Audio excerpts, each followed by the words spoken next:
Topping today's news, the country celebrates National Pride Day, 2 murders overnight, and a police-involved shooting and yet another murder today, and another visitor dies on Exuma.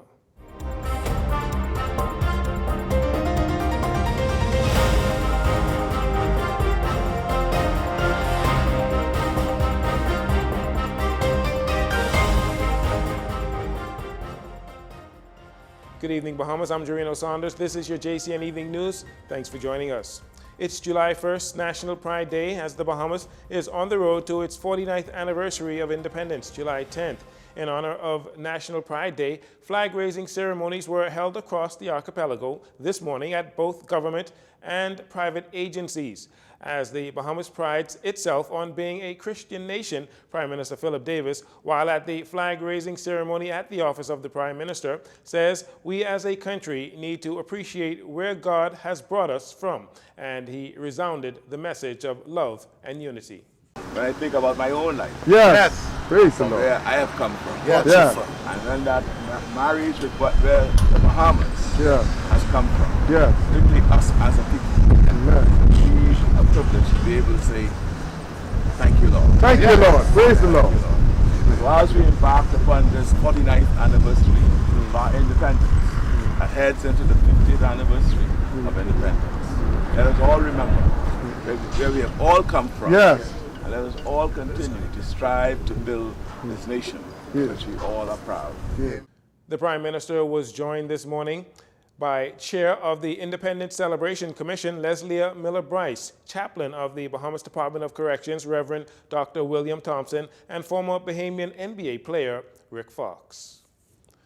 Just one building away, Ambassador to CARICOM's High Commission, Leslie Miller-Bryce, who also chairs the Independence Celebration Commission, Ambassador Ron Pinder, and employees of the Ministry of Foreign Affairs gathered around the flagpole outside the Foreign Affairs Office building to sing the national anthem and express their Bahamian pride. We've come so far as a country. Our strength, our resilience, it speaks for itself. Today we wanted to ensure that every ministry, every corporate entity throughout the length and breadth of this nation participate in the flag-raising ceremony today, just to show our patriotism, just to show our love for our country, to show our unity with all of the team members being here, and so we're just thankful. Permanent Secretary at Foreign Affairs Jamal Strawn says it is important for us to celebrate even in the midst of our struggles because Bahamians have always shown resilience. I think the overarching theme is solidarity. As my colleague would have mentioned, we as a nation have pushed forward and showed our resilience due to climate change, the impacts, the destruction of the various economies, also the pandemic health-wise, and we still are proud to be Bahamian. We show up today to show everyone across the length and breadth of the Bahamas that we remain unified, we remain as one, and we will continue to push the Bahamas forward and develop. As the Bahamian Independence Day draws near, Ambassador Miller-Bryce encourages Bahamians to participate in the various events and activities that will be held in the coming days to show our Bahamian pride. The ministers and staff of both the Ministry of Education, Technical and Vocational Training and the Ministry of Youth, Sports and Culture, they came together to commemorate 49 years as an independent nation. Leading the way, Education Minister Glenys Hannah Martin and Youth Minister Mario Boleg, both bringing remarks. Minister Hannah Martin, in reflecting on her experience 49 years ago on Clifford Park, says when our great nation traded in its confinement for national independence and sovereignty, it is something that impacted not just the young and old at that time, but generations yet unborn. Independence or the sovereignty of our nation, July 10th, 1973, was a declaration to the world, not just to see how the world marks the manner of our bearing, but that too. It was a declaration to ourselves also, that we would do all that we can as a people to take ourselves along a long road that began before any of us were here, that was marked by oppression, by pain, by suffering, by inequity, by inequality. And we declared that when we became a sovereign state, that we would do for our people, or to repair all that had come before, but not just repair, but to strike a new path for Bahamian people. Minister Hannah Martin noted that education is a pivotal platform that independence signals from day one that our children would get an education that would allow them to realize their humanity and their potential. Minister Bowleg spoke to the monumental occasion when the nation's leaders brought down the Union Jack and raised our aquamarine black and gold flag that emancipated us as a people and as an independent nation. He also acknowledges Bahamian athletes who represent the Bahamas, proudly displaying their pride. All have witnessed proud moments of our athletes on the world stage when they take their victory laps down in our flag to let the world know how proud they are as Bahamian and the country they so represent and love. As our national anthem says, they mark the manner of our bearing. Our athletes, even in recent times, we have seen that. We are a great small nation, but punch high above our weight class. Amen. Most recently, Klay Thompson. These events we must not take lightly. As a NBA world champion, decide to take the Bahamian flag, wrap it around himself to show the people who he represents.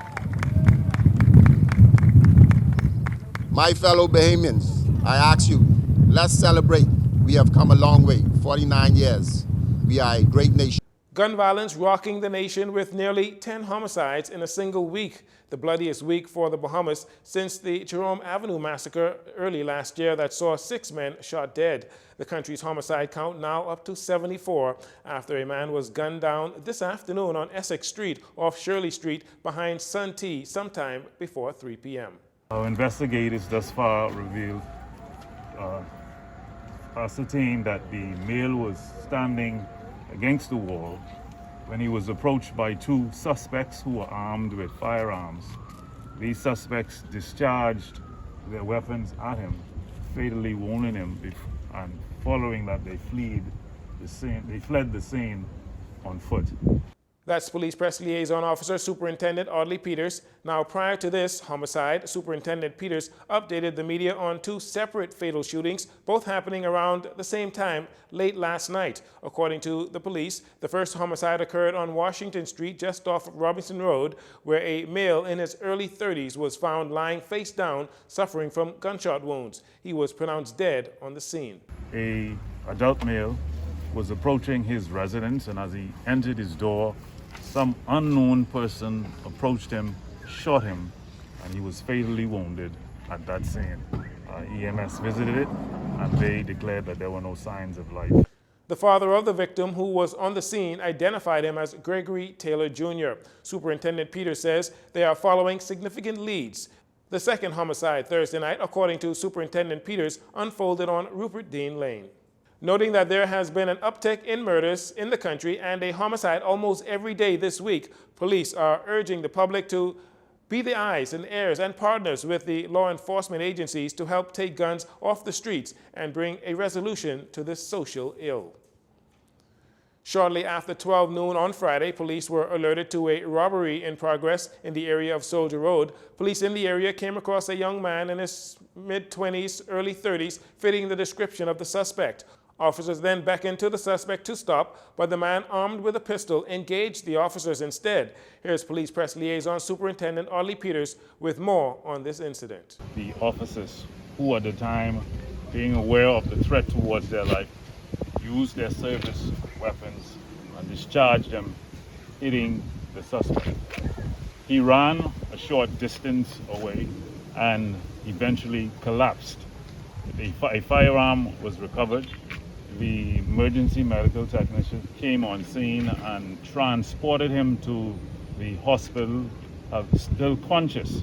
However, when he arrived at the hospital, it was later discovered he was pronounced dead on arrival.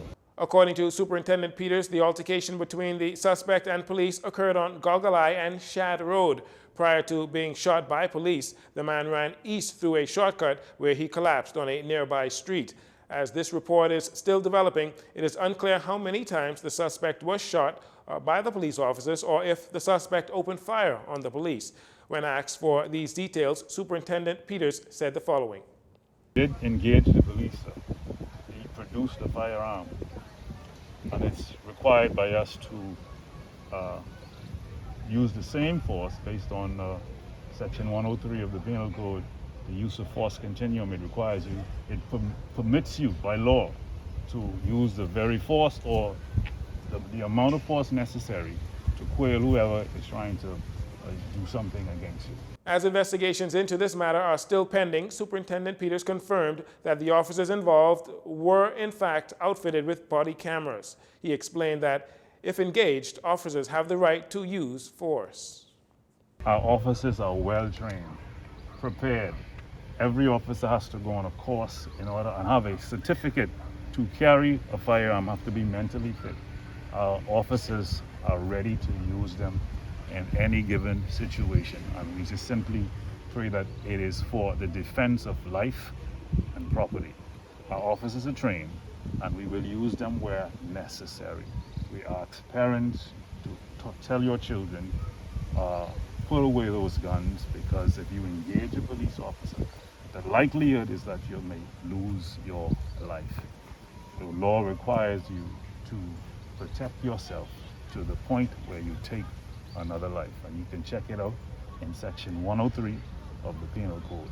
This week, Prime Minister Philip Brave Davis will be heading to Suriname for the 43rd Heads of Government meeting, which will be held July 3rd through the 5th. World leaders will meet to discuss key issues such as receiving compensation for major climate events, COVID-19 recovery struggles, and cutting the rising food import bill. Prime Minister Davis says his focus going there will be food security with emphasis on energy. He also hopes by this weekend he would get a response to the unwanted sanctions in oil-producing countries that he spoke against at the Summit of the Americas. That has been looming large in the last several meetings. And I particularly recognize and appreciate that unwarranted sanctions, not only the conflict in Ukraine, but unwarranted sanctions in oil-producing countries and in countries that through which fossil fuel travels also adds to the cost of fuel. And in this meeting in Suriname, that's high on the agenda, and we hope by that time to have a response from the U.S. on our intervention at the Organization at the Summit of Americas, when we spoke about the sanctions in Venezuela that impacts Trinidad's ability to also export gas. The Prime Minister also addressed claims that he has been going on too many trips to promote climate change without the Minister of Environment being at the forefront of those meetings. The Prime Minister is expected back in town early next week. Well, he's off to London after demitting office on Thursday, and as he prepares to hand over the reins of Commissioner of Police to incoming Commissioner Clayton Fernandez, outgoing Commissioner Paul Roll, in highlighting his years of service with the Royal Bahamas Police Force and his future plans, says he will be moving to London with his wife and daughter to serve as the Bahamas ambassador for the International Maritime Organization. In this capacity, he says he will represent the interests of the country, facilitating international shipping and preventing marine pollution. That I would be expected to move to London, where I would serve. The Bahamas was elected to the Council of the International Maritime Organization, and the Council is thus the leadership organ. Okay, so we have a seat, but we have no representation. And so my role then would be to represent the interests of the Bahamas on that is the Executive Council. But the Executive Council also makes decisions for shipping, for international shipping, not only the Bahamas. The Bahamas will be making decisions as for what ships can and cannot do by virtue of the ambassador. Commissioner Roll says he is excited for the opportunity as he became interested in maritime a few years ago and has gained his certifications. Some started by BMA, and then others I paid for myself. Because I got involved, and I knew that my time was coming. And it just so happened that when this time came, I seized the opportunity, and on Tuesday, I'll be gone. That's it. When you come to work on Wednesday, you're going to have a new commissioner. After 40 years of service on the Royal Bahamas Police Force, rising through the ranks and becoming the top cop, Commissioner Rose says his time on the force has ended and he is ready for a new change in position. The Commissioner of Police handing over ceremony will be held Tuesday, July 5th at the police headquarters, Rose Gardens. We'll take a break here and we'll be right back after these commercials.